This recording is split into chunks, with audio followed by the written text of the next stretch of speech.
You've mistaken waiting for wisdom, but it was fear, all along. Fear dressed as discipline, fear disguised as caution, fear wearing your voice, repeating the words, "Not yet. Soon. Just a little more time." But time doesn't wait for readiness. It moves silently, ruthlessly, with or without you. And one day you look around and realize your life has become a plan, a well-organized, color-coded, anxiety-approved plan that no one ever lived. You tell yourself it's smart to wait, to perfect, to calculate. But what if that's not wisdom? What if that's the most dangerous lie you've ever told yourself? There's a kind of prison with no bars, no guards, no locks, just a man sitting inside, holding the key, telling himself the door will open when he's ready. But the door has always been open. Jalal al-Din Rumi asked, "Why do you stay in prison when the door is so wide open?" He wasn't being poetic, he was being precise, because you're not stuck, you're stalling. And the stall is a strategy, the perfect moment you're waiting for. It's not coming, it never was. And here's the part no one wants to admit. The longer you wait to live, the harder living becomes. You forget how to leap, you forget how to speak your truth, you forget what it's like to act without a script. You say, "I'm just not ready yet." But what does ready even feel like? Is it confidence? Is it permission? Is it peace? Or is it just the absence of fear? Because if it is, you'll be waiting forever. There's someone watching this right now with a book they've never written. A song they've rewritten 20 times and never recorded. A conversation they keep postponing because it might break them open. There's someone who's packed their dreams into folders, files, spreadsheets, vision boards, and never touched them again. Maybe that's you. Maybe you've mistaken structure for safety and waiting for preparation. But waiting is not preparation. Waiting is inertia, and inertia will disguise itself as intelligence until the day it becomes your obituary. You've built a beautiful cage, lined it with logic, defended it with discipline, and called it your timeline. But cages don't care how noble they sound. They just keep you in. And freedom? It's not something you stumble into when the stars align. It's something you claim when you decide to stop worshipping a future that only exists if you make it real. So here's what I'll tell you. The door isn't going to open because it already is. You're not waiting on life. Life is waiting on you. And the only thing between this moment and everything you've been preparing for is a single act of defiance. Step through.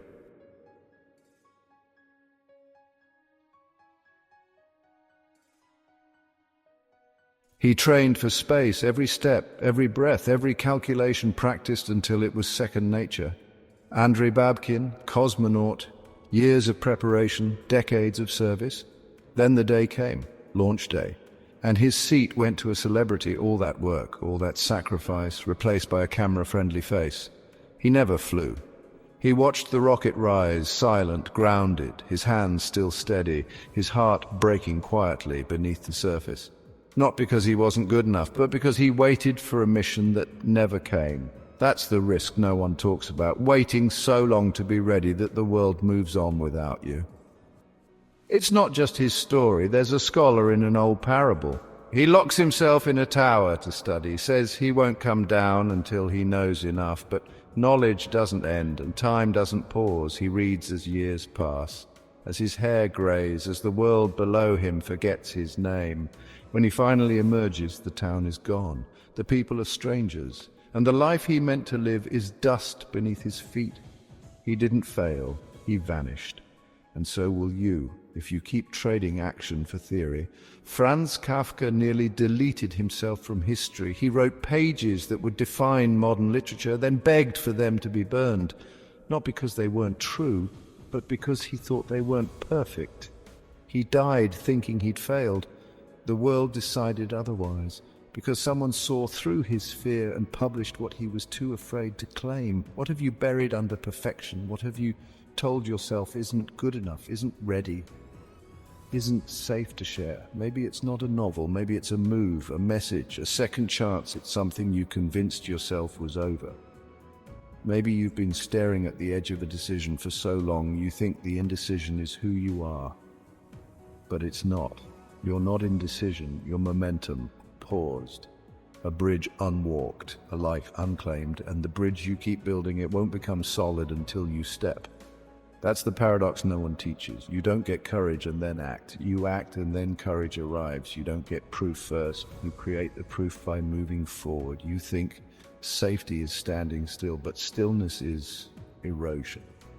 And what you're losing while you wait can never be recovered. Maybe your bridge doesn't look like Babkin's. Maybe it's not a rocket or a reputation. Maybe it's simpler, more sacred. Maybe it's showing up for your child with your full heart instead of hiding behind work. Maybe it's starting over after 30 years in a story that wasn't yours. Maybe it's telling the truth about who you are before it's too late to say it. The bridge is personal, but the walk is universal. And the pain of not crossing it is always the same. It looks like scrolling past your life. It looks like hoping someone else goes first. It looks like dreaming while standing still.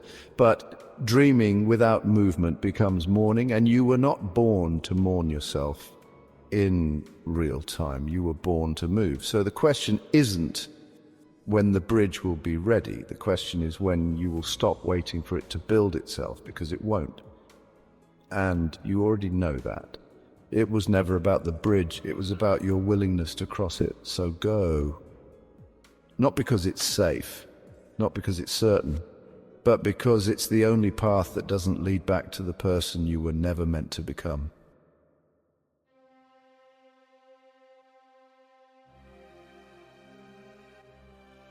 You've worn it for so long, you don't even feel it anymore. It started soft, a defense, a way to stay safe in a world that expected too much, too soon. But over time it hardened, settled in, fused to your skin. You call it maturity, they call you dependable. It looks like discipline, it sounds like intelligence. It feels like safety, but it's not, it's fear. Fear in a well-tailored disguise.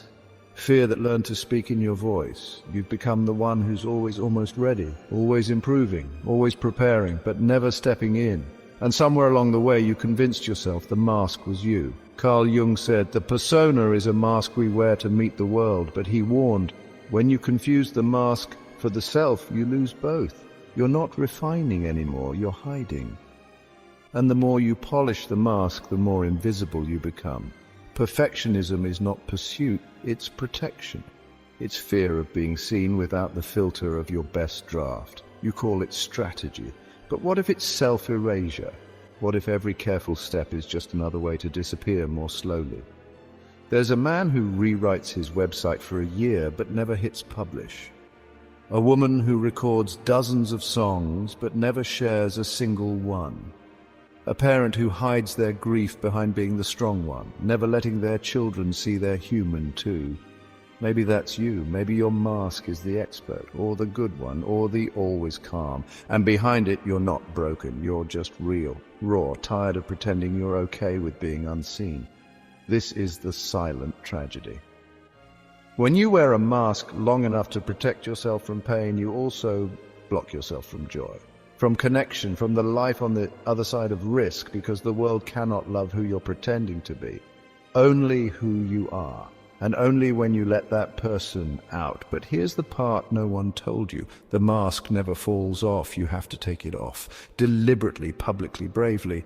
And yes, you will feel naked, shaky, exposed, but for the first time in a long time, you'll also feel real. Because if you're going to suffer, and you will, better to suffer being yourself than survive being invisible. So rip it off. Let them see you stutter. Let them hear your unfinished thoughts. Let them watch you become in real time. You are not here to be perfect. You are here to be alive. And if they don't recognize you without the mask, good. That means you finally walked out from behind it and into your own skin.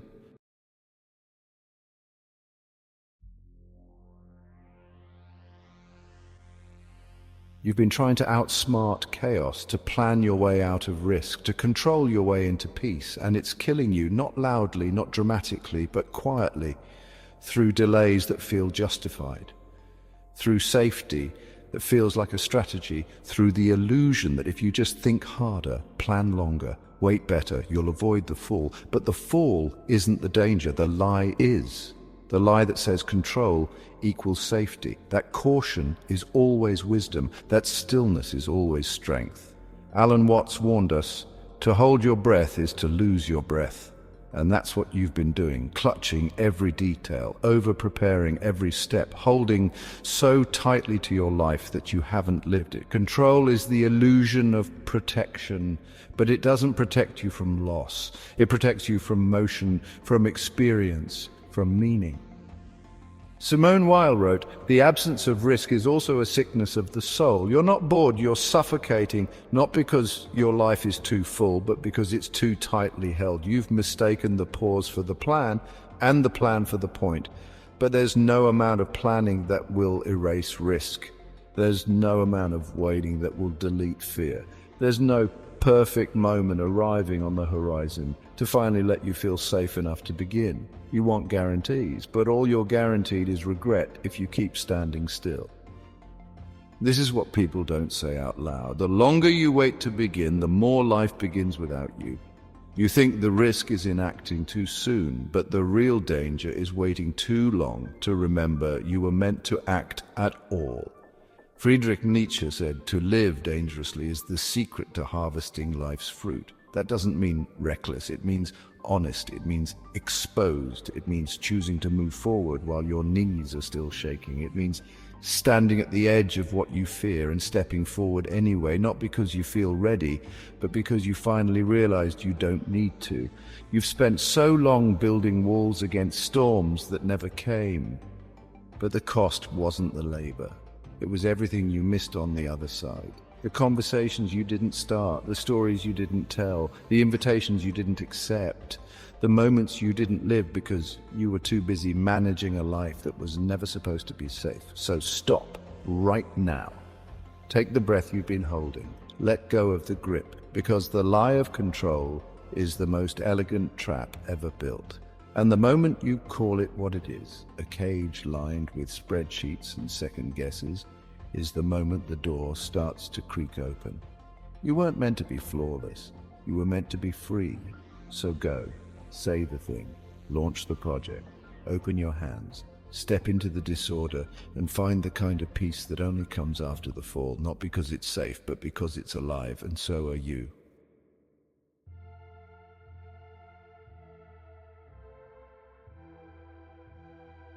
There's a version of you that never asked for permission.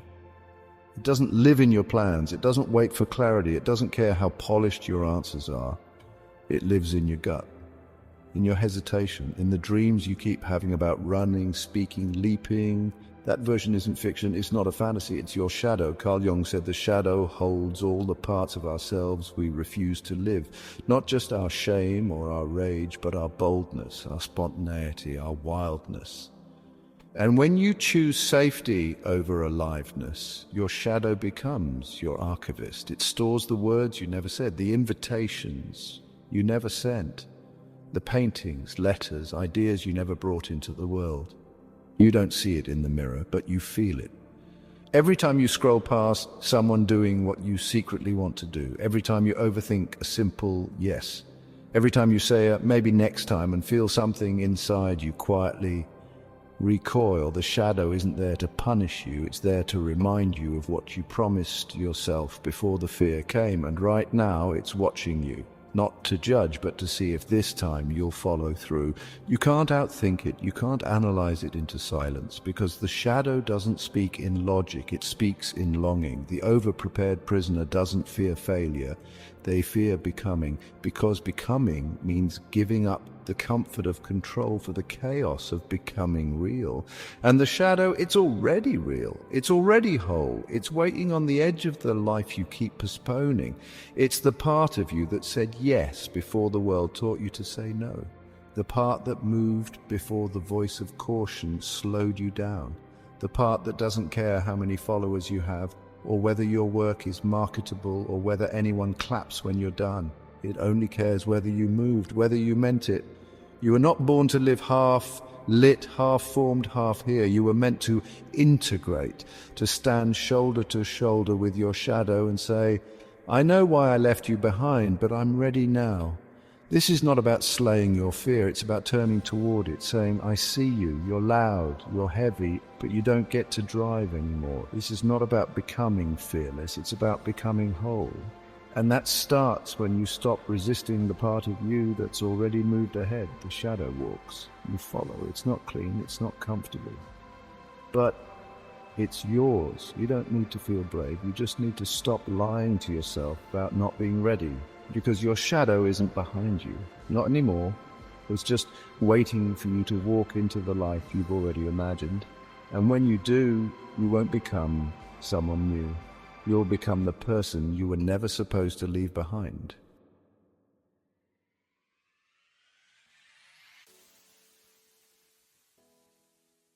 You've built the bridge, you've planned the route, you've revised the blueprint 100 times, you've waited for peace, for confidence, for confirmation. But the truth is louder now than the fear ever was. The moment you've been preparing for is already happening. Not because it's perfect, but because it's real, because it's alive, because it's slipping through your fingers as you wait for a version that doesn't exist. Readiness isn't coming, not in the way you hoped. Not wrapped in certainty, not with a voice that says, now it's coming, as restlessness, as ache, as the weight of your own potential turning into pressure. Because deep down you know you weren't meant to be safe, you were meant to be seen. You've walked around the edge of the open door long enough, you've stared at the bridge, measured the distance, tracked the weather. But the bridge will not build itself, the door will not open wider. You are the opening. And the longer you wait, the more you lose to hesitation disguised as preparation. You're not protecting yourself anymore. You're hiding from yourself. And every day you do, you shrink just enough to make the dream feel too big, but it's not. You are. You're bigger than the fear, bigger than the waiting, bigger than the moment that never comes because it's already here. This is the reframe you've been avoiding. The perfect moment is a lie. It's a carrot on a stick. A promise that keeps you planning instead of stepping. Carl Jung wrote that what you most need will be found where you least want to look. So look at the risk. Look at the path that shakes. Look at the thing you said you'd start when you were ready and realize you already are. Maybe you're still scared, but that doesn't matter. Maybe you're still unsure. Good, because the most meaningful lives aren't built on confidence, they're built on movement. You will not feel certain, you will not feel invincible, but you will feel alive. You'll feel the tremble in your bones and take the step anyway. You'll feel the shadow at your side and walk with it instead of against it. You'll feel the fear and let it be your companion, not your jailer. This is the door, this is the bridge, this is the moment. And all it's asking is that you show up for it without a mask, without the script, without the need to know how it ends. So here it is, the invitation you said you were waiting for. To leap, to speak, to build, to begin. Not because everything is perfect, but because finally you are willing to live without needing it to be. This is the end of the waiting and the end of the preparation, the end of the silent apology you've been making for simply being human and not ready yet. No more waiting for the fear to go away. No more stalling until you feel like enough, because now you know you always were, and now at last you begin.